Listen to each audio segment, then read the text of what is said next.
ये बात वाजे कर देना चाहता हूं कि ये बात रोजे रोशन की तरह आया है कि जब एक जज साहब के हवाले से एक ऑडियो आई, ऑडियो के बाद उनके खिलाफ एक रेफरेंस जो है वो दायर किया गया। वो रेफरेंस अभी तक समाअत के लिए मुकर्रर नहीं किया गया। और आज सुबह जो ऑडियो आई है उसमें जिस तरीके से ट्रक की बात हो रही है और मज़ाहिर अली अकबर नकवी साहब का नाम लिया जा रहा है, उनके लिए एक ट्रक तैयार खड़ा है, और ये ऑडियो फवाद चौधरी साहब और उनके भाई फैसल चौधरी के दरमियान गुफ्तगू की है, तो ये आमों का ट्रक तो नहीं है, ना ये माल्टों का ट्रक है। जब एक ट्रक तैयार है तो ये बिल्कुल वाजे है कि वो किस चीज का ट्रक है। हमने ये मुतालबा रखा कि एक वकील साहब की तरफ से सुप्रीम जुडिशल काउंसिल में रेफरेंस दायर किया गया है और उसमें आमदन से जायद असासा जात, इख्तियारात का नाजायज इस्तेमाल और करप्शन के सबूत लगाए गए हैं। तो क्या वजह है कि वो अभी तक समाअत के लिए मुकर्रर नहीं किया गया। और ये जो दोहरा निज़ाम अदल है, आज जो मईशत के हालात हैं, जो मुल्क जो है वो मुश्किलात का शिकार है, इसकी शुरुआत 2016 में होती है कि जब सुप्रीम कोर्ट के जजेस पे मुश्तमिल एक बेंच ने मियां नवाज शरीफ को बेटे से तनख्वाह ना लेने पर नाअहल किया, और उसके बाद पनामा की एक जीआईटी बनाई गई जिसकी निगरानी 3 सुप्रीम कोर्ट के जजेस ने की। यह तारीख में पहली दफा हुआ है कि किसी भी तहकीकाती टीम या किसी भी तहकीकात का जो निगरान है वो सिटिंग सुप्रीम कोर्ट के जजेस को मुकर्रर किया जाए। अब ये इंसाफ के असूलों के मुनाफी है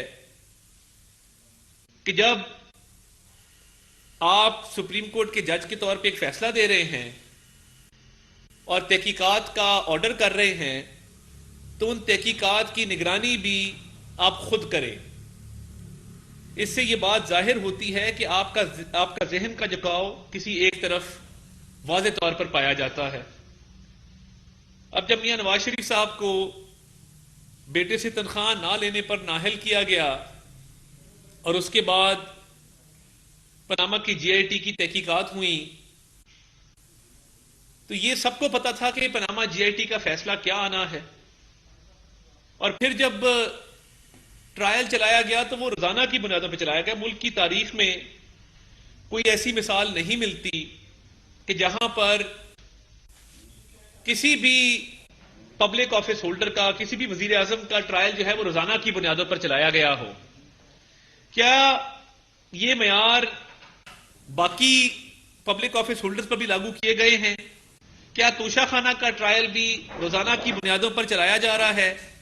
क्या टिरियन वाइट का केस रोजाना की बुनियादों पर चलाया जा रहा है? ये दोहरा निजाम अदल है जिसके तहत इमरान अहमद न्याजी साहब को कुछ रियायतें हासिल हैं, कुछ छूट हासिल है,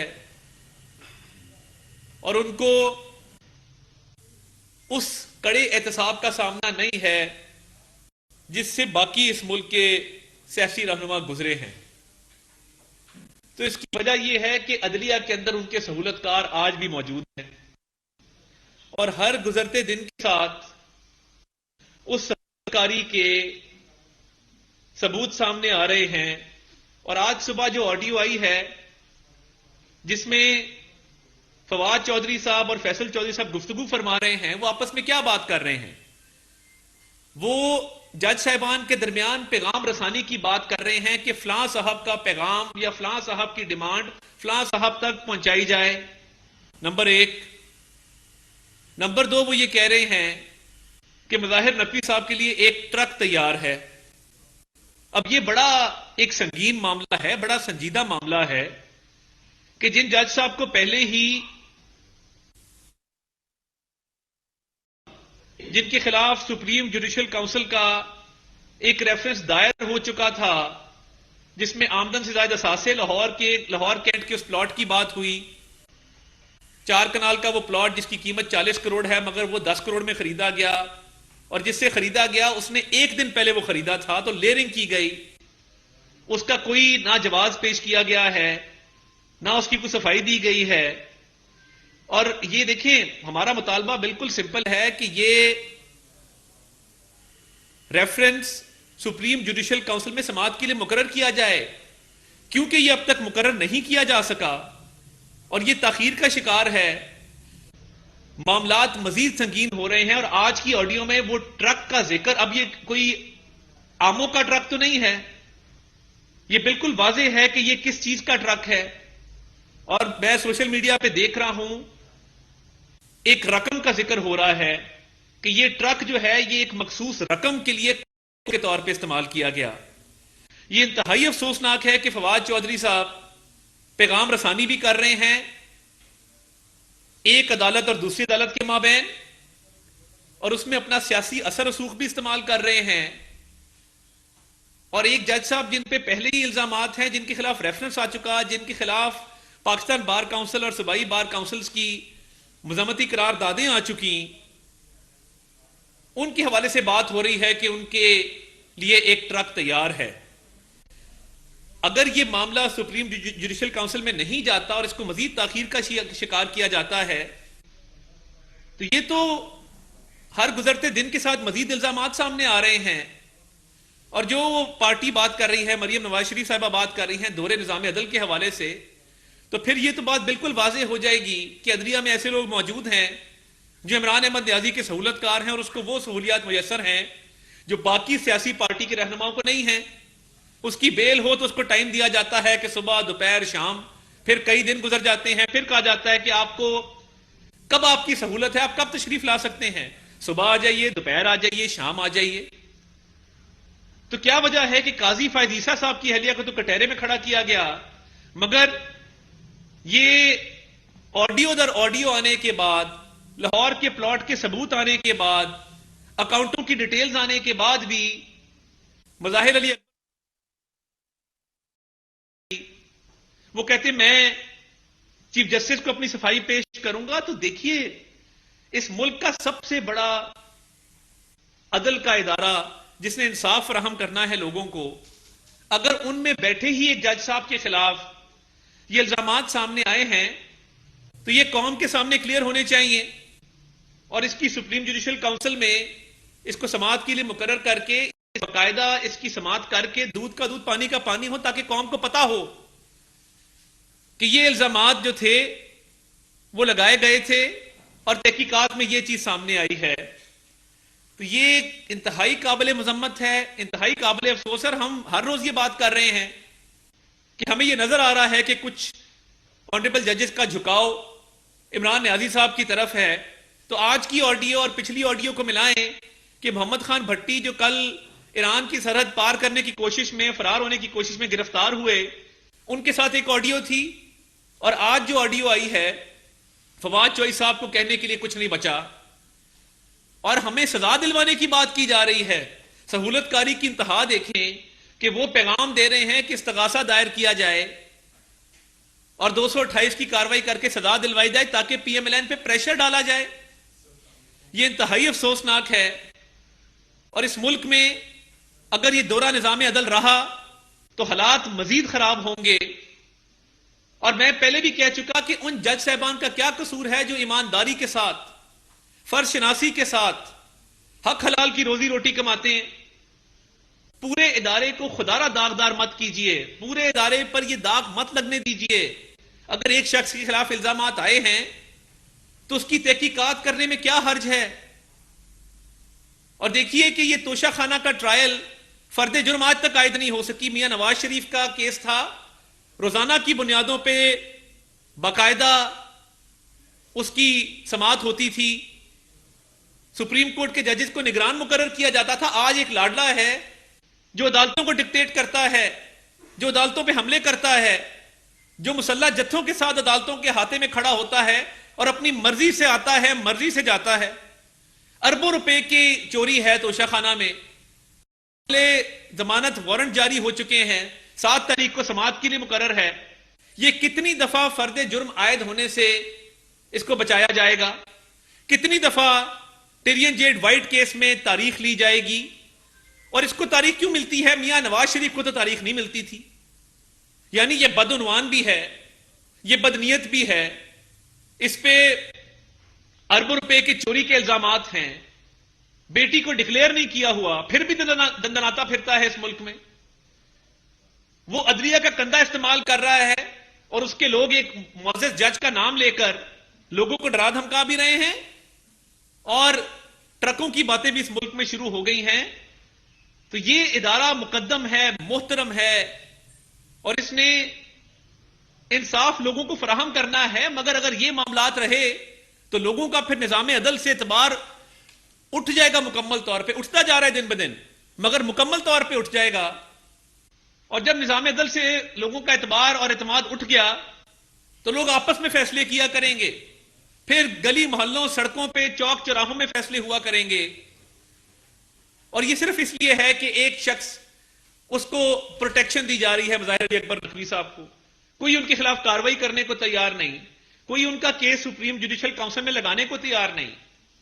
हमारे यहां वजीराबाद में मुदस्सिर नजीर और एहसन बेगुनाह लोग गिरफ्तार होते हैं, गुलाम महमूद डोगर जेआईटी में उनका नाम डालता है, उनकी जिस तरह बेल होती है गजब खुदा का। और दूसरी तरफ इमरान अहमद न्याजी है कि वो अपनी मर्जी से बेल डिक्टेट करवाता है कोर्ट को। उनका क्या कसूर है कि वो बासर नहीं है, वो ताकत नहीं रखते, जिसकी लाठी उसकी भैंस। ये तहरीके इंसाफ नहीं, ये तारीके इंसाफ है। इसने तारीक कर दिया है इंसाफ के निजाम को, इस तारीके इंसाफ ने। और अब अपने अदलिया में बैठे सहूलतकारों के जरिए इस मुल्क में बदअमनी फैला रहे हैं, इस मुल्क को गैर मुस्तहकम करना चाहते हैं। और ये ट्रक वाला इल्जाम देखें, पिछली दफा भी जब मोहम्मद खान भट्टी की ऑडियो आई, कोई नोटिस नहीं लिया गया। वाज़ेह तौर पे परवेज इलाही साहब उन जज साहब के घर पे बैठे हैं, असासे सामने आ गए, कागज सामने आ गए, प्लॉट सामने आ गया।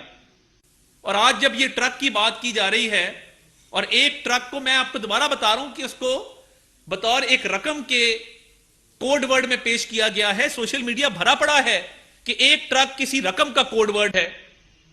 तब जब एक ट्रक तैयार है और हमें सजाएं दिलवाने की बात हो रही है और जज साहब का नाम लिया जा रहा है, फवाद चौधरी साहब ने नकवी साहब का नाम लिया, मैं तो नहीं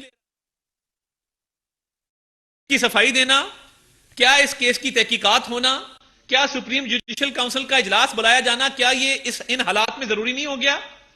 या सिर्फ सियासतदानों के लिए सजाएं रह गई हैं? आप स्याह करें, सफेद करें, हम सरनिगू हैं, सरे तस्लीम खम है आपके सामने। तो ये इंसाफ जो है ये सिर्फ सियासतदानों के साथ होगा? क्या आपके साथ बैठे एक ऑनरेबल जज जिस पे संगीन इल्जामात हैं वो तहकीकात का सामना नहीं करेंगे? क्या आइन के अंदर एक सुप्रीम कोर्ट के जज के खिलाफ चाहे उसकी समाअत होना, क्या ये आईने पाकिस्तान में प्रोविजन नहीं है? ये नहीं कर रहे। कह रहा है सुप्रीम कोर्ट के जज के खिलाफ कोई इल्जामात होंगे तो वो सुप्रीम जुडिशल काउंसिल में जाएंगे और जुडिशल काउंसिल ही उसकी तहकीकात करके उसका फैसला करेगी। तो ये जितनी ताखीर का आप इसको शिकार करेंगे, मजीद सवालात उठे, मजीद ये बात मुतनाजा होगी, तनाजात खड़े होंगे, मजीद इदारा दागदार होगा, उन ईमानदार जजेस पे सवालात उठेंगे जो जिनका कलम सिर्फ इंसाफ के लिए चलता है। ये दोहरा निजाम अदल, ये दोहरा मेयार, ये इस मुल्क में निजाम अदल को खत्म कर देगा और बहुत ताखीर हो जाएगी। बड़े बड़े ईमानदार जजेस मौजूद हैं, तारीख में उठा के देख लें कि किन जजेस का नाम सुनहरी हरूफ से लिखा गया है, सईदुज़्ज़मान सिद्दीकी मरहूम का, और किन जजेस का नाम स्याह हरूफ में लिखा गया है।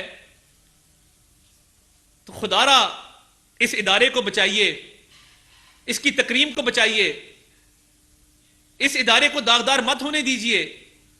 और सिर्फ एक शख्स को प्रोटेक्ट करने के लिए जब मेयार बन गया कि काजी फायजीसा साहब के खिलाफ मुकम्मल तहकीकात की गई, आखिरी हद तक तहकीकात की गई, तो क्या वजह है कि वही इंसाफ मज़ाहिर अली अकबर